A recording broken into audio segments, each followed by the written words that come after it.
Mais dans le cadre de l'opération Ndobo, Zéro Kuluna lancée par le ministère de l'Intérieur et le ministère de la Justice, nous avons été précédés par le VPM intérieur ici à Matadi. Et ensuite, nous sommes arrivés pour organiser des audiences foraines contre tous les communes. Grâce aux efforts du gouvernorat de la province, grâce aux efforts de la police nationale, mais aussi des FARDC et des LANER qui ont fait un travail formidable au niveau des arrestations, ciblage et arrestation des grands criminels qui sèment mort et désolation ici dans le Congo central. Mais également des magistrats militaires et civils qui se sont tous mobilisés pour faire condamner, juger et condamner à mort tous ces criminels. Alors maintenant, l'étape, c'est le transfèrement de tous ces grands criminels dans des prisons de haute sécurité. Donc ils vont tous à Angenga pour servir de leçons. C'est là qu'ils seront, évidemment, ils purgeront leur peine.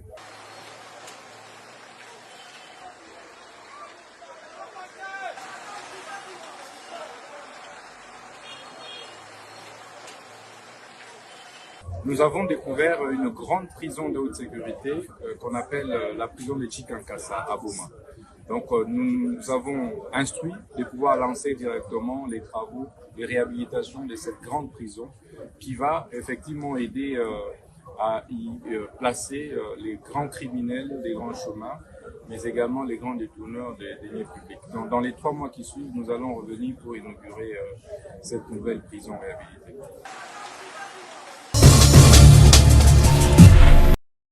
La réouverture dans les tout prochains jours du trafic ferroviaire gare centrale aéroport international de Njili, grâce aux travaux de la réhabilitation et de la modernisation de cette voie ferrée, une situation qui va désengorger certaines routes quinoises et lutter contre les embouteillages qui se vivent présentement dans la capitale congolaise, est saluée par la synergie des forces vives sociales du district de la Tchangou en général et de la commune de Massina en particulier, à travers une frange d'autorité politico-administrative de cette partie de la capitale congolaise. Moi, en tant qu'élu de cette commune, c'est une grande joie pour moi voir aujourd'hui ces tronçons reprendre. Chef de l'État, son Excellence Félix Antoine Tshisekedi, la Première ministre Maman Souminois, ainsi que les autorités de l'ONATRA, d'avoir pris à bras le corps notre plaidoirie menée tant au niveau du gouvernement provincial que national pour la reprise de cette route très stratégique pour notre ville. Je crois que nous pouvons être satisfaits et nous allons demander à la population de Massina de pouvoir accompagner l'ONATRA pour que la reprise de ces travaux puisse aboutir au bon port. Avec plusieurs retombées sociales à impact visible dans la Tchangou, la reprise du trafic sur la voie ferrée gare centrale aéroport de Njili aura entre autres l'avantage de booster certaines activités commerciales dans cette partie de la capitale congolaise.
Vous avez un lot de 100 véhicules pour en faire le dispatching dans les différents commissariats provinciaux de la République pour un bon usage, la mobilité de nos éléments de la police pour sécuriser le territoire, les populations et leurs biens, tels que voulu par le deuxième pilier du gouvernement et la volonté du président de la République de voir ces populations bien sécurisées.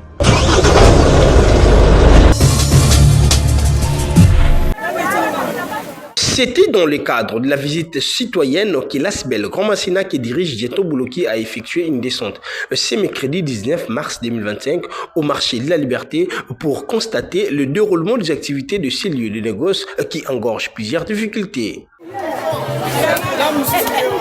La délégation de l'ASBEL Grand Massina a commencé la visite au pavillon 20 qui a été touché par l'incendie et réhabilité par le fonds propre du marché sous la direction de l'administrateur Pélé Bofini en passant vers l'espace Bralima pour chuter là où il y a eu un tas d'immondices pendant plusieurs années, mais évacué cette fois-ci grâce à la gestion de l'actuel administrateur à qui les vendeurs applaudissent.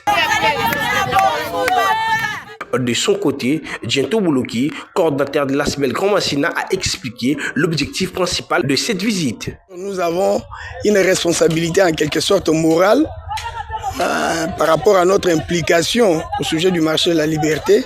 Nous nous sommes dit, qu'on vienne quand même à vérifier toutes les informations à notre disposition et faire le constat.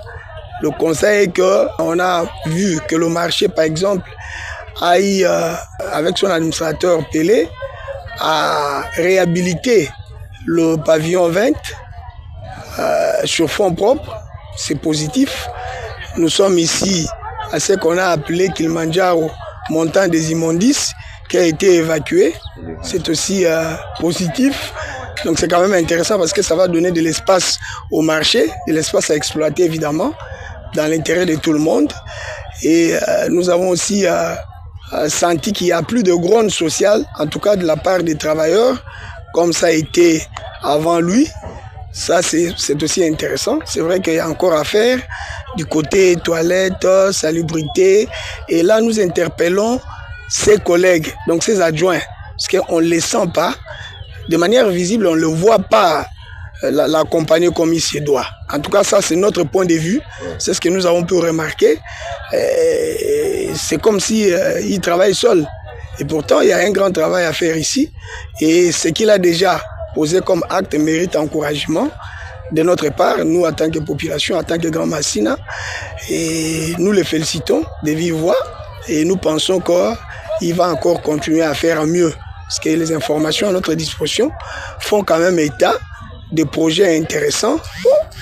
Nous sommes toujours prêts à accompagner ce qui est bon. Il faut noter que l'ASBEL Grand Massina salue l'évolution du déroulement des activités au marché de la Liberté et promet de revenir dans les jours qui viennent pour parler de l'intérêt de la commune de Massina avec le comité dirigeant du marché de la Liberté conformément au texte de loi.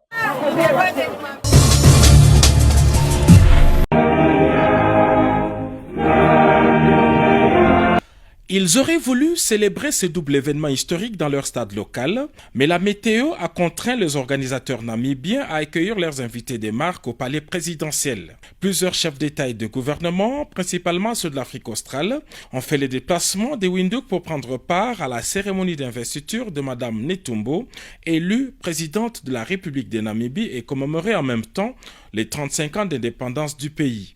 Arrivé ce vendredi matin, le président de la République, Félix-Antoine Tshisekedi Tshilombo, a participé à cette cérémonie en sa qualité de champion de la masculinité positive, plébiscité par ses pairs de l'Union africaine. Comme le veut la tradition, le président sortant a remis les attributs du pouvoir au président de la Cour constitutionnelle, qui les a remis à son tour à la présidente élue. Dr Netumbo a prêté serment et devient ainsi la première femme présidente de la République de Namibie et la deuxième femme africaine après Ellen Johnson Sirleaf à accéder à cette plus haute fonction d'État au terme d'une compétition électorale. Dans son discours d'investiture, la nouvelle présidente de la République de Namibie a pris l'engagement de créer des emplois, de poursuivre l'œuvre de la prospérité, de lutter contre la corruption et d'ouvrir davantage son pays à des partenariats gagnant-gagnant. L'événement est tellement historique qu'il a mobilisé, outre les chefs d'État de la SADC, des anciens dirigeants de la région et toutes les personnalités féminines africaines ayant exercé la fonction présidentielle. La présidente de Tanzanie, Madame Samia Suluhu Hassan, s'est félicitée du leadership féminin. Âgée de 73 ans, la nouvelle présidente de la République a un cursus politique exceptionnel. Entrée en politique à 14 ans, elle a milité au sein de l'Organisation du peuple du Sud-Ouest africain, SWAPO, où elle a franchi tous les échelons jusqu'à la présidence du parti. Plusieurs fois ministre, puis vice-présidente de la République, Dr Natumbo va désormais présider à la destinée de ce jeune pays de l'Afrique australe, l'un des plus stables et prospères d'Afrique.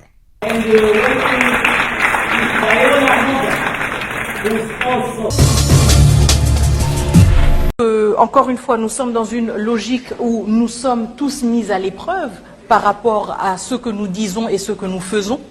Il y a eu beaucoup de promesses, il y a eu beaucoup d'engagements, il y a eu beaucoup de concessions, et ça je le dis surtout en tant que responsable au niveau du gouvernement de la République démocratique du Congo. Nous allons évidemment voir si le M23 va se retirer de Walikale et si le M23 s'inscrit donc dans une logique justement de privilégier le dialogue, de privilégier la paix et surtout de privilégier les vies humaines qui jusqu'à présent n'ont pas vraiment fait état de considération prioritaire. Donc nous espérons que cela se traduise dans des actions concrètes, mais en tout cas c'est une déclaration dont je viens de prendre connaissance. Il faut évidemment observer comment cela va se matérialiser. Encore une fois, nous en avons toujours fait la preuve. La République démocratique du Congo est en train de chercher la paix à travers le dialogue.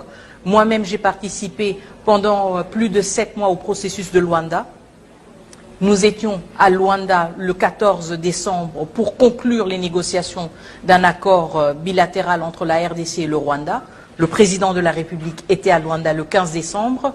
Le président de la République était à toutes les rencontres internationales et régionales pour manifester sa disponibilité. C'est une disponibilité qui persiste et nous espérons que le M23 est maintenant épris aussi du même sentiment, surtout d'empathie vis-à-vis des populations civiles, et qu'il va aussi maintenant faire suivre ou répondre à ces promesses, si vous voulez, avec des actes concrets, surtout des actes qui vont épargner les vies civiles.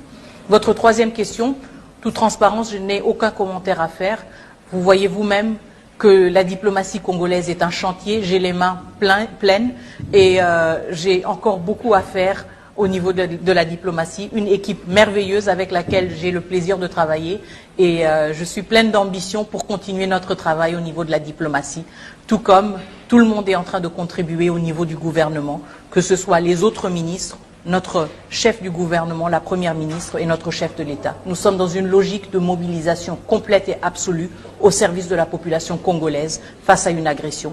Et je ne pense pas que ce soit le moment d'être distrait par des calculs politiques. Et je ne vois pas non plus ce genre de calcul se faire.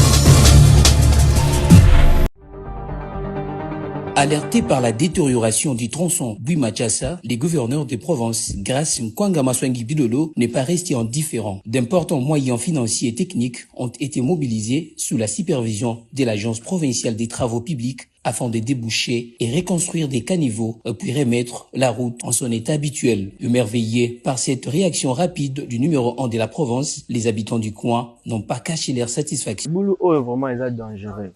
C'est vraiment dangereux. Et là, on peut provoquer un ming ça ba pluie tu peux le cadrement. C'est là oyo. En tout cas, ceux qui gouverneur attaque en kate à la longue et il crée maman un problème et puis route où il y a carbone 4 parce que ceux qui kuno mona grand les boulou. Donc musa makasi ça ma a. To pesika ka to remercier gouverneur na biso na bonne foi oya zanango à continuer toujours na kozamte mamalam oya zanango parce que province mobimande ya total la kai. Et puis tolinga makasi. Nakoki koyebisa bakonzi enfin ke ba continuer soki ba continuer ba sukela na nzela te komisa basilisa mosala ngo tango ba kosilisa ngo wana biso population te kosepe. Nazane sengo makasi po vraiment namoni mutu akufi te eloko moko te mais souci na so ba ezake batambusa musala ba kitoko ndenge mba bazosala vraiment na sepeli makasi. Donc eza bena esengo makasi ndenge bazosala bazuma souci ya kobongisa bandela na biso tellement ya province na biso ya Matadi ya Congo central. Donc esengo eza tellement makasi. To souhaiter kaka le gouverneur Grace Bilolo akende le boso nzamba sunga ye abaksela ebele.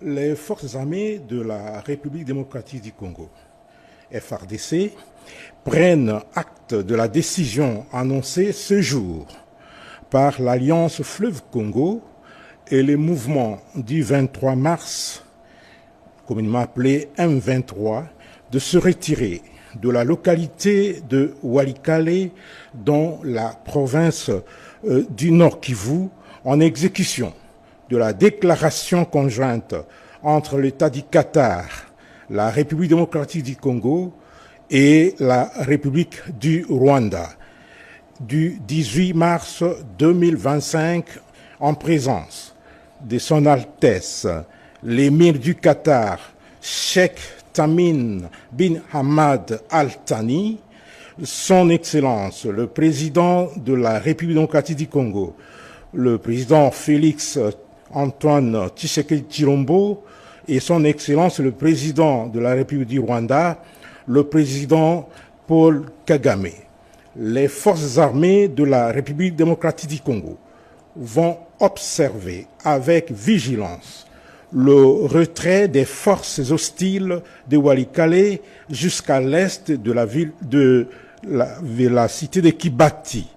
Les FARDC vont s'abstenir de mener toute action offensive contre les forces ennemies tout en enjoignant les forces d'autodéfense congolaises à en faire autant afin d'encourager la désescalade et la poursuite des processus de Luanda et de Nairobi et privilégier les discussions de paix et l'aboutissement des discussions récemment entamées à Doha au Qatar et à Washington d'ici aux États-Unis d'Amérique dans l'intérêt de la paix.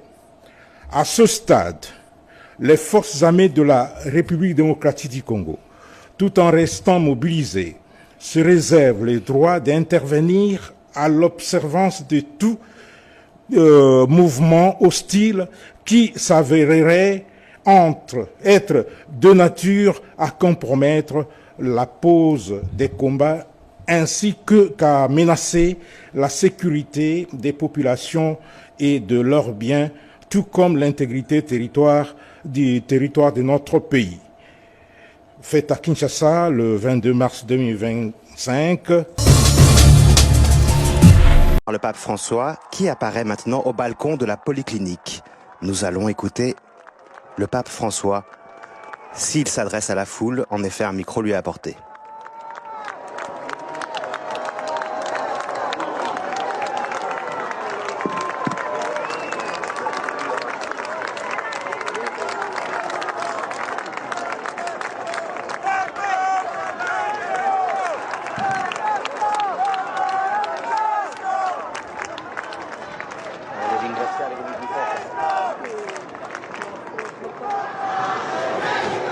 Grazie a tutti e vedo questa signora con i fiori gialli, è brava.